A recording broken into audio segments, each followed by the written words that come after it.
नमस्कार good morning everyone मो आर्य आज गुरुत्वपूर्ण खबर गुड़िक आपण मानक जनइबी न्यूज गुड़िक भल लगे निश्चित भाव गोटे लाइक करी चैनल को सब्सक्राइब करदे। तो चलतु आज गुरुत्वपूर्ण खबर गुड़िक नजर पकईवा। तेबे आज 5 दिन पर्यंत 23 जिले में प्रबल अति प्रबल छेचिब वर्षा। तेबे दक्षिण ओडिशा प्रबल वर्षा हेबो बोली पाणीपाग विभाग पक्षरु पूर्वानुमानटी करा जायछि। अन्यपटे वरिष्ठ पाणीपाग विशेषज्ञ प्रोफेसर सुरेंद्र नाथ पशुपालक एने कहिसंति दक्षिण ओडिशा प्रायतः 5टी जिले में 9 तारिख ठारू 11 तारिख पर्यंत प्रबल अति प्रबल वर्षिब वर्षा। पाणीपाग विभाग आकलन अनुଯାयी 6 तारिख में कलाहांडी बलांगीर नुआपड़ा मालकानगिरी कोरापुट नवरंगपुर रायगड़ा गंजाम एवं गजपति जिले में निर्धूम छेचिब वर्षा। यह समस्त जिले में विभिन्न स्थान में प्राय 70 ରୁ 100 मिलीमीटर पर्यंत वर्षा हबार संभावना रही। परवर्ती खबर नवम रु एकादश छात्र छात्री मानू मिल 5,000 टंका। तेबे अधारू पाठ पढ़ुवा जनजाति संप्रदायर छात्र छात्री मानू पुणी एवं स्कूल फेराई आने मुख्यमंत्री मोहन चरण माझी सरकार एवं एक नुआ योजना प्रस्तुत करिसेंती। आर्थिक स्वच्छल नथिबा कारणरू पाठ पढ़ुवा छात्र छात्री मानकर शिक्षा जारी रखिबापई एणिकी सरकार नवम एवं एकादश श्रेणीर छात्र छात्री मानू वर्षकु 5,000 टंकार हाथ खर्च प्रदान करिबे बोली जଣା पड़िछि। परवर्ती खबर कार्तिक अमावास्या लागिबो भयंकर सूर्य पराग। तेबे अक्टोबर मास 24 तारिख में दीपावली तथा आलोकमय पर्व को यथा विधि पूर्वक पालन करा जाय पारिबो। पितृपुरुषों को दीप प्रदान करने सहित तांकर पया श्राद्ध मध्य सही दिन कराजिबो। घर को दीप द्वारा सजाई आलोकमय करने सहित माँ लक्ष्मी एवं प्रभु गणेश्वर पूजा अर्चना मध्य करि पारिबे। अक्टोबर 24 तारिख राति 4:58 ठारू सूर्यपराग पई पाक कर्म एवं देवनीति बंद कराजिबो। से समय ठारू घरे चुली जाली कौनसी रोषेई कार्य करिबा निषेध अटे। पूजा मध्य करिबा अनुचित रहिछि। अक्टोबर 25 तारिख दिन मन सूर्य पराग लागी करी रहिबो। तेणु यह समय मध्य आपनकु सूर्य पराग नीति को नियम अनुଯାयी पालन कराजिबो। परवर्ती खबर नुआखाई ठारू सीएम किसान योजनार शुभारंभ। तेबे राज्य सरकार आरंभ करिथिबा सीएम किसान योजनार प्रथम किस्तीटी सेप्टेम्बर 8 तारिख नुआखाई रे शुभारंभ कराजिबो।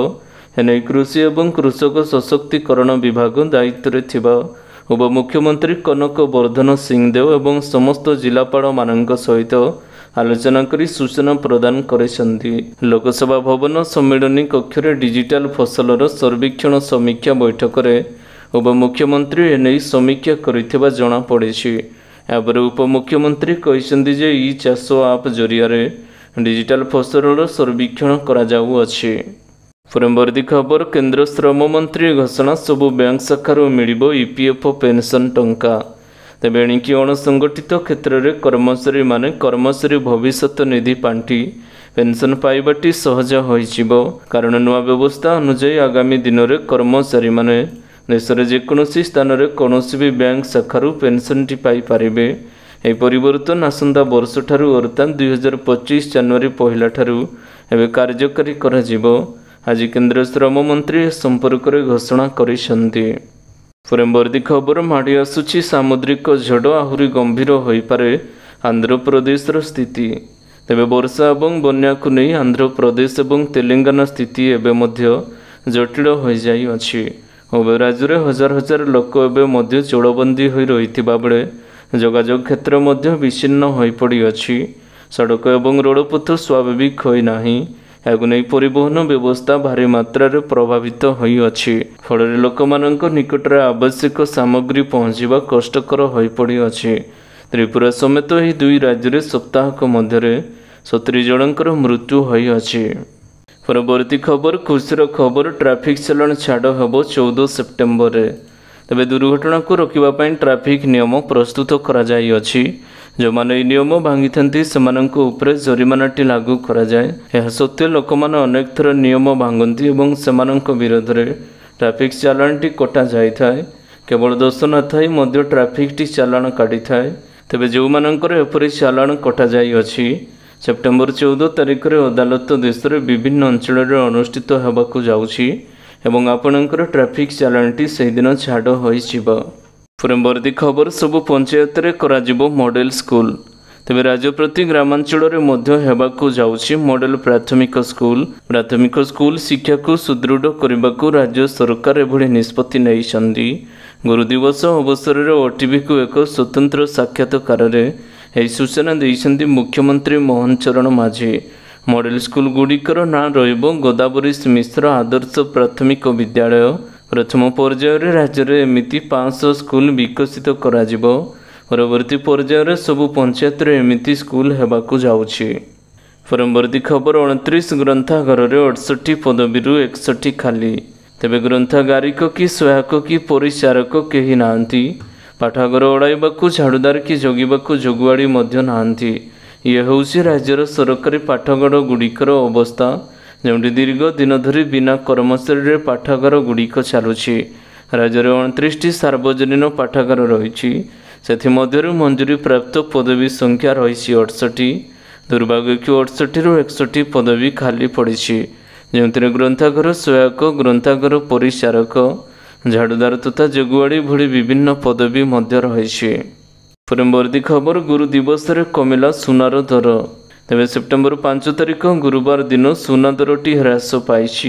देशर अधिकांश सहर में 24 कैरेट 10 ग्राम सुनार मूल्यटी प्राय 72,000 रु 73,000 टंका रही। देशर प्राय समस्त सहर में 22 कैरेट सुनार हार 67,000 रु 67,000 मध्य रही। 18 कैरेट सुनार हार प्राय 55,000 रु 56,000 टंका रही। आज नवा दिल्ली में 24 कैरेट सुनार दर 10 ग्राम प्रति 72,900 टंका रही बेले 22 कैरेट सुनार मूल्य 10 ग्राम प्रति 66,830 टंका रही। परवर्ती खबर खूब शीघ्र कनिष्ठ शिक्षकों को मिलिब नियुक्ति। तेबे कनिष्ठ शिक्षक नियुक्ति पाई चूड़ांत तालिकाटी प्रस्तुत करा जाई अछि। जिला स्तर में जिला परिषद बैठक में अनुमोदन पाइबा पर नियुक्ति दियाजिबो। सूचना अनुसार गत अगस्त 16 तारिख काउंसेलिंग प्रक्रियाटी सरी। जो विद्यालय में क्या नियुक्ति दियाजिबो ताहले तालिका भुक्त मध्य संपृक्त जिला को पठाजिबो बोली जଣାपड़ी अछि। खूब शीघ्र कनिष्ठ शिक्षक मानक नियुक्ति मध्य कराजिबो। परवर्ती खबर यूपीआई ग्राहक मानक पय भल खबर बैंक अकाउंट बिना करिपारिबे ट्रांजैक्शन। तेबे आजिकल डिजिटल पेमेंट बहुत प्रोत्साहित होउछि। एथिपाई अनेक आकर्षणीय पद्धति ग्रहण करा जाई अछि।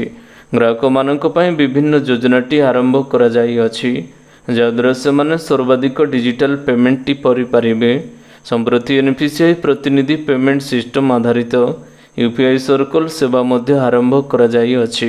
एही सेवा आरंभ करी National Payment Corporation of India NPCI कहिछि जे सेवा सहित भारत रे डिजिटल पेमेंट सिस्टम को एबे आगु को निया जाई पारिबो। परवर्ती खबर ओडिशार वज्रपात मृत्यु सर्वाधिक अधिक। तेबे राज्य में गत 5 वर्ष मध्य वज्रपात मोट 1625 जनकर जीवन जाइछि जहाँ सारा देश में सर्वाधिक अटे ओडिशा रे रही। आज विधानसभा विधायक टंकधर त्रिपाठी को एक तारका प्रश्नर उत्तर में एने उत्तर रखिछन्ति राजस्व मंत्री सुरेश पुजारी। मंत्री एने विस्तृत तथ्य रखी कहिसेंति राज्यर तुलनात्मक भाव में मयूरभंज सुंदरगढ़ बालेश्वर और केन्दुझर जिले में अधिक वज्रपात घटुछि। मयूरभंज जिले में वार्षिक हाराहारी 72,000 थर वज्राघात होई अछि। परवर्ती खबर राज्य में तैयारी करा जिवो 1200 रु अधिक चेक डैम। तेबे राज्य में निर्माण हेबो 1200 रु अधिक चेक डैम। आज गृह उत्तर रखिछन्ति संसदीय व्यापार मंत्री मुकेश महलिंग।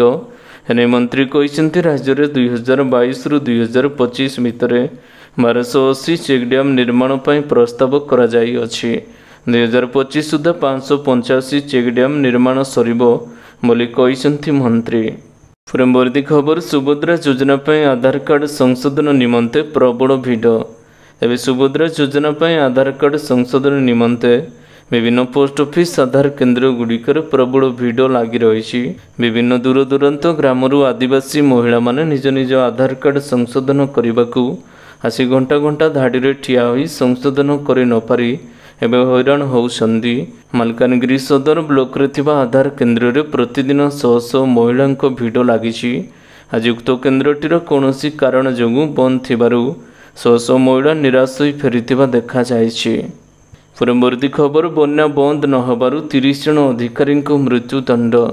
ତେବେ ଉତ୍ତର କୋରିଆର ଏକ ଛତ୍ରବାଦୀ ଶାସକ କିମ୍ ଜୋଙ୍ଗ ଉନ୍ଙ୍କୁ 30 ଜଣ ଉଚ୍ଚ ପଦାଧିକାରୀମାନଙ୍କୁ ମୃତ୍ୟୁଦଣ୍ଡ ଦେଇଛନ୍ତି। ଏହାର ମୁଖ୍ୟ କାରଣ ହେଉଛି ସେମାନେ ବିନାଶକାରୀ ବନ୍ୟାକୁ ରୋକିବାରେ ବିଫଳ ହୋଇଛନ୍ତି। ଦକ୍ଷିଣ କୋରିଆର ନ୍ୟୁଜ୍ ଏଜେନ୍ସି ଟସୁନ୍ ଟିଭି ଅନୁଯାୟୀ ଉତ୍ତର କୋରିଆର ଅଧିକାରୀମାନେ କହିଛନ୍ତି ଯେ ଯେଉଁ ପଦାଧିକାରୀଙ୍କ ଉପସ୍ଥିତିରେ ବନ୍ୟାରେ ଲୋକମାନେ ପ୍ରାଣ ହରାଇଛନ୍ତି ସେମାନଙ୍କୁ କଠୋର ଦଣ୍ଡ ଦିଆଯିବ। ଉତ୍ତର କୋରିଆରେ ଚାଙ୍ଗାଙ୍ଗ ପ୍ରଦେଶରେ ଭୟଙ୍କର ବନ୍ୟା ଯୋଗୁଁ 4000 ଲୋକଙ୍କର ମୃତ୍ୟୁ ଘଟିଅଛି। ପରବର୍ତ୍ତୀ ଖବର ସୁଭଦ୍ରା କଲ୍ ସେଣ୍ଟର ଶୁଭାରମ୍ଭ ଫୋନ୍ କରି ମହିଳାମାନେ ଯୋଜନା ସମ୍ପର୍କ ସନ୍ଦେହରେ ଦୂର କରିବେ। ତେବେ ସୁଭଦ୍ରା ଯୋଜନା ସମ୍ପର୍କରେ ଜାଣିବା ପାଇଁ ସରକାରଙ୍କ ପକ୍ଷରୁ ସୁଭଦ୍ରା କଲ୍ ସେଣ୍ଟର ଶୁଭାରମ୍ଭ କରାଯାଇଅଛି। ଏହାକୁ ଉପମୁଖ୍ୟମନ୍ତ୍ରୀ ପ୍ରଭାତୀ ପରିଡ଼ା ଶୁଭାରମ୍ଭ କରିଛନ୍ତି।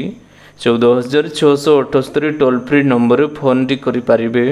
କଲ୍ ସେଣ୍ଟରକୁ ଫୋନ୍ କରି ମହିଳାମାନେ ଯୋଜନା ସମ୍ପର୍କରେ ଥିବା ସନ୍ଦେହଟି ଦୂର କରିପାରିବେ। ସୁଭଦ୍ରା ଯୋଜନା ପାଇଁ ଆବେଦନର ଶେଷ ତାରିଖ ନାହିଁ। ସେପ୍ଟେମ୍ବର 17 ତାରିଖ ପରେ ବି ଟଙ୍କା ମିଳିବ ବୋଲି ଉପମୁଖ୍ୟମନ୍ତ୍ରୀଙ୍କ ସୂଚନା ରହିଛି। ପରବର୍ତ୍ତୀ ଖବର ଫ୍ଲିପକାର୍ଟର ଦ ବିଗ୍ ବିଲିୟନ୍ ଡେ ଅଫର ସୃଷ୍ଟି ହେବ 1 ଲକ୍ଷ ନୂତନ ନିଯୁକ୍ତିର ସୁଯୋଗ। ତେବେ ବିଶିଷ୍ଟ e commerce company Flipkart festive ସିଜନରେ ଦ ବିଗ୍ ବିଲିୟନ୍ ଡେରେ 2024 ସମୟରେ ଦେଶର ପ୍ରାୟ 1 ଲକ୍ଷ ନିଯୁକ୍ତି ସୃଷ୍ଟି କରିବ।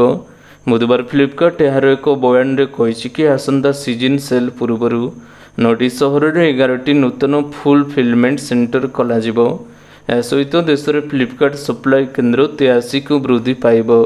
ଏହି ସମ୍ପ୍ରସାରଣ ଉତ୍ସବ ସମୟରେ ଗ୍ରାହକମାନଙ୍କର ଚାହିଦା ବୃଦ୍ଧିରେ ସହାୟକ ହେବାକୁ ଯାଉଛି। ଏହାର ମୂଳ ଉଦ୍ଦେଶ୍ୟ ହେଉଛି ପରିଚାଳନା କ୍ଷମତାକୁ ଦୃଢ଼ କରିବା ସହ ଚଳିତ ଉତ୍ସବ ସମୟରେ ଆର୍ଥିକ ସ୍ଥିତି ବୃଦ୍ଧି କରିବା। ତେବେ ଆଶା କରୁଛି ଆଜିର ଗୁରୁତ୍ୱପୂର୍ଣ୍ଣ ଖବରଗୁଡ଼ିକ ଆପଣମାନଙ୍କୁ ନିଶ୍ଚିତ ଭାବରେ ଭଲ ଲାଗିଥିବ। ଯଦି ଭଲ ଲାଗିଥାଏ ଭିଡ଼ିଓକୁ ଗୋଟେ ଲାଇକ୍ କରନ୍ତୁ ଏବଂ ଚ୍ୟାନେଲକୁ ସବସ୍କ୍ରାଇବ୍ କରିବା ପାଇଁ ବିଲକୁଲ ବି ଭୁଲନ୍ତୁ ନାହିଁ। ଆପଣଙ୍କ ଭଲ ପାଇବା ସ୍ୱରୂପ ଭିଡ଼ିଓକୁ ସେୟାର କରିଦେବେ। ପୁଣି ଦେଖା ହେବ ଲାଟେଷ୍ଟ ଅପଡେଟ୍ରେ। ସେତେବେଳେ ପର୍ଯ୍ୟନ୍ତ ବିଦାୟ ନେଉଛି। ବନ୍ଦେ ମାତରମ୍, ଟେକ୍ କେୟାର, ବାଏ ବାଏ।